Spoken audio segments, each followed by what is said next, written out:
Calaroga Shark Media. Buckle up again. Wow. Hi, I'm Johnny Mac with your daily comedy news. There's like 4 things that could be the lead story. Let's start with Jo Koy again. Now, yesterday, I took the position that was kind of counter to the narrative, and I said Jo Koy's material wasn't that bad, and maybe Taylor Swift could have laughed a little. That seems to be an opinion gathering some popularity. Megyn Kelly came to Jo Koy's defense. Megyn and I don't often agree, but Megyn said one of the jokes getting a lot of attention is Jo Koy made a joke about Taylor Swift, which was fine. I actually thought he was spot on with the commentary. She did not appreciate it. Can't she just show like she's a good sport? I think she made the wrong move. Jo Koy's a little down on himself. He was on Good Morning America and said the Taylor one was a little flat. It was a weird joke, I guess. No, it wasn't, Joe. Everybody says it every football game. It was not a bad joke. Stick to your guns. That joke was fine. Taylor could have smiled at it.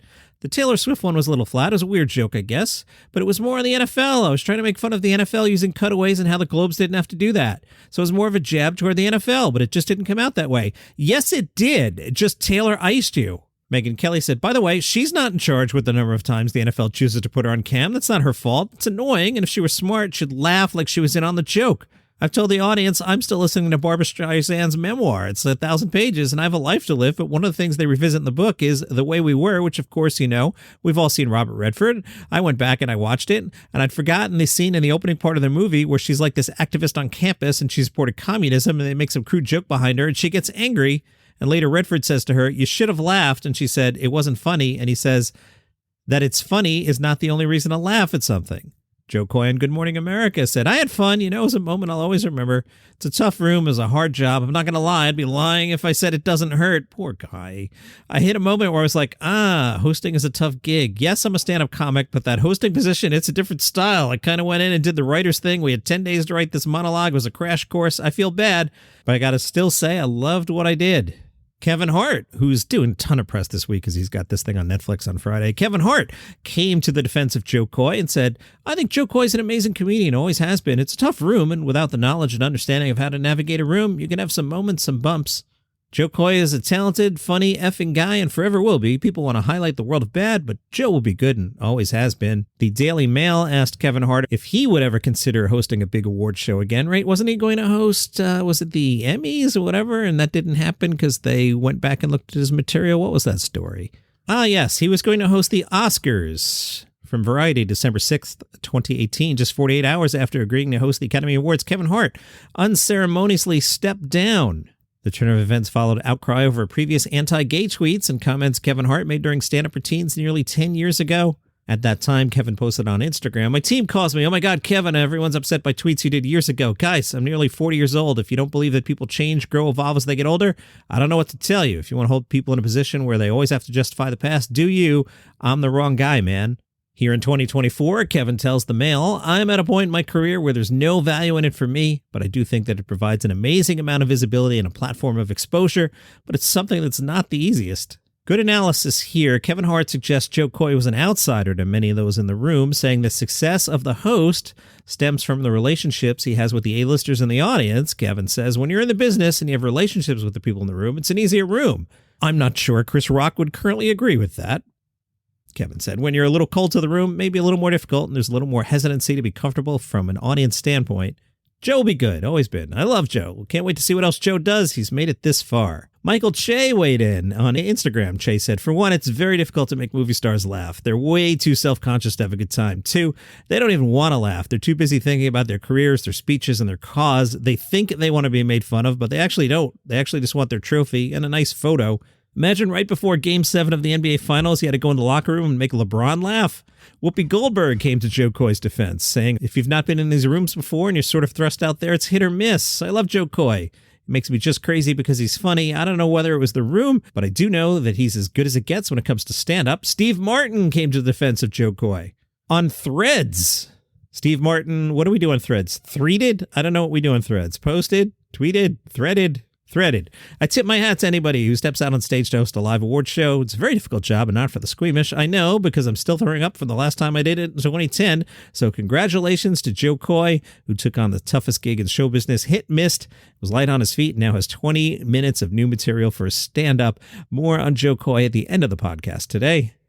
Jimmy Kimmel got into it again with Aaron Rodgers on Kimmel's show on Monday night. He referred to the quarterback as Karen Rodgers. I kind of like that. That's fun.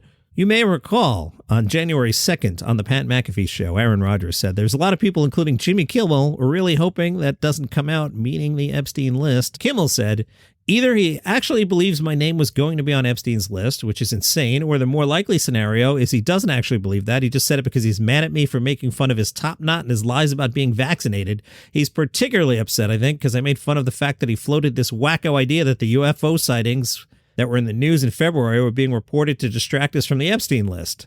Aaron Rodgers has a very high opinion of himself. Because he had success on the football field, he believes himself to be an extraordinary being. He generally thinks that because God gave him the ability to throw a ball, he's smarter than everybody else. The idea that his brain is just average is unfathomable to him. We learned during COVID, somehow he knows more about science than scientists, a guy who went to community college that got an Cal on a football scholarship and didn't graduate.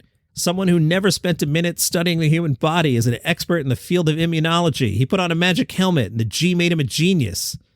Aaron got 2 A's on his report card. They were both in the word Aaron, okay? Can you imagine this hamster brain man thinking he knows what the government is up to because he's a quarterback doing research on YouTube and listening to podcasts? Kimmel thinks Rodgers is too arrogant to know how arrogant he is, but he would accept an apology. But I bet he won't. If he does, you know what I'll do? I'll accept his apology and move on, but he probably won't do that. Kimmel ended his monologue by showing a picture that involved former President Trump and said, "By the way, if you're looking for someone who actually was a friend of Jeffrey Epstein, who called him a terrific guy and bragged about his affinity for younger women, I have very good news for you, Epstein hunters." More from Kimmel. We say a lot of things on the show. We don't make up lies. In fact, we have a team of people who work very hard to sift through the facts and reputable sources before I make a joke, and that's an important distinction. A joke about someone, even when that someone is Donald Trump, even a person who lies from the minute he wakes up until the minute he's smearing orange makeup on his MyPillow at night, even he deserves that consideration, and we give it to him, because the truth still matters. When I do get something wrong, which happens on rare occasions, you know what I do? I apologize for it, which is what Aaron Rodgers should do, which is what a decent person would do, but I bet he won't. One more joke from Kimmel. They let him host Jeopardy for 2 weeks. Now he knows everything. Well, it was Tuesday, so Aaron Rodgers went back on the Pat McAfee show. Rodgers started off by reminding the listeners, viewers, that their little beef goes back to COVID times when Jimmy Kimmel made jokes about my immunization. Aaron said he didn't like how Kimmel mentioned unvaccinated people don't deserve treatment, or that if they're at a hospital, they shouldn't get a hospital bed. Rodgers also took a swipe at Dr. Fauci, calling him one of the biggest spreaders of misinformation during COVID times. Aaron Rodgers said, "In my opinion, Jimmy Kimmel ripped me about the vax, and it turns out to be an L on many occasions because the vax was not safe and effective like we were told it was in the beginning. There are a lot of injuries that we've seen related to the vaccine." Aaron Rodgers said many people interpreted his words as alluding to Kimmel being associated with Epstein. Reading the quote here, quote, "A lot of people," and I'm quoting myself, "a lot of people, including Jimmy Kimmel, are really hoping the list doesn't come out," end quote. Rodgers said, "I was referring to the fact that if there is a list, which again hasn't come out yet, this was just a deposition." Aaron continued, said, "I totally understand how serious allegations of pedophilia would be. So for him to be upset about that, I get it. I'm not stupid enough, even though you think I'm an idiot and you made a lot of comments about my intelligence, but I'm not stupid enough to accuse you of all that with absolutely zero evidence. That's ridiculous." Rodgers accused the media of trying to get him canceled, saying, "If you look at all the different people who've been censored, especially during COVID, the canceling that went on the censorship, using the government to try and censor people, that happened. If it doesn't work, they go to name calling. I still haven't popped a bottle because there hasn't been any list that comes up. I'm glad Jimmy's not on the list. I really am. I don't think he's the P word. I think it's impressive that a man who went to Arizona State and has 10 joke writers can read it off the prompter." Jeez. Oh, come on, guys. My education at JUCO and my 3 semesters at Cal, that I'm very proud of, has worked out for me, and I'm glad to see it's worked out for him as well. I wish him the best. I don't give a hoot what he says about me as long as he understands what I actually said and that I'm not accusing him of being on a list. I'm all for moving forward. Pat McAfee later brought up that after Rodgers' comments, many people took to social media to call Jimmy Kimmel all sorts of things, and Rodgers said, "And that sucks. I condemn that 100%. That's ridiculous, like any type of name calling. I'm not calling them one, and neither should you, so it's not backing me up or making me feel good if you're doing that.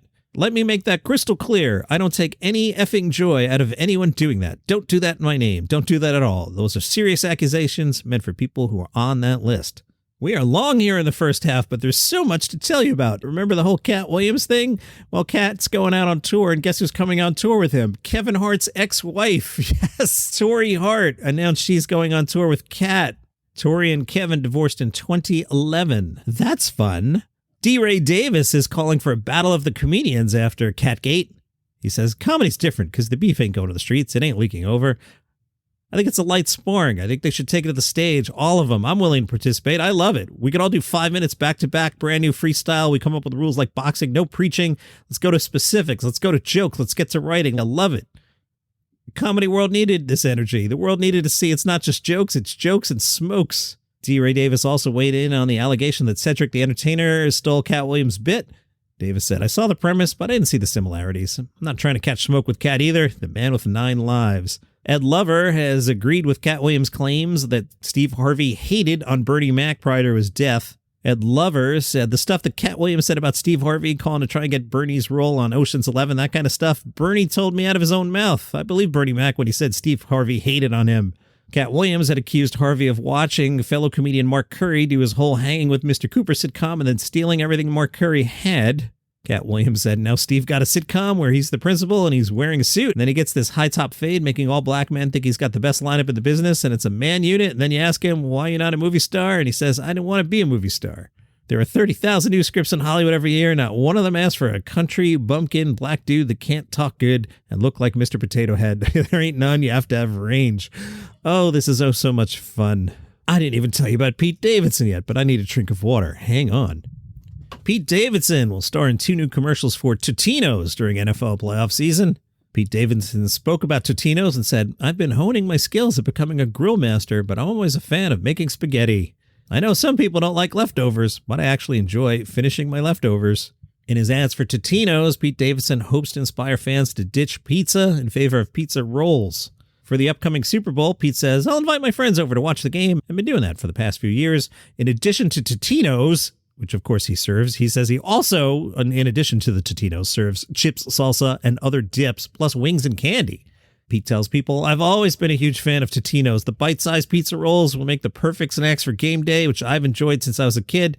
So when the brand approached me about this campaign, I had to say, yes, I get to eat all the Totino's pizza rolls my heart desires while on set, and who gets to say that? Pete's new special is out on Netflix. I have not watched it yet at the time of this recording. Pete Davidson, Turbo Fonzarelli, spoilers, Rolling Stone says, it's far and away his most confident, assured, and hilarious one yet. Well, that's good. Following rapid-fire jokes about everything from a Make-A-Wish scenario gone awry and navigating his stalker to a confusing childhood crush on Titanic-era Leonardo DiCaprio. Early on in the special, Pete talks about attending Aretha Franklin's funeral while high on ketamine.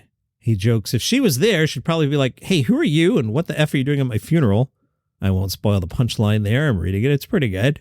Pete talks about dating Ariana Grande and says he'd never been prouder than when he thought Bill Clinton was ogling her. Wow. Dennis Leary is going to co-star No Good Deed, a half-hour dark comedy.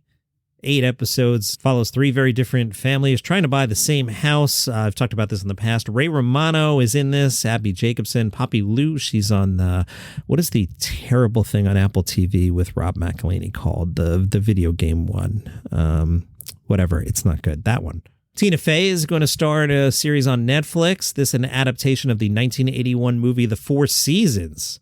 The original followed 3 couples who take vacations together each season, and the changes in the group dynamic when one of the couples splits up and the man brings a much younger woman on subsequent trips.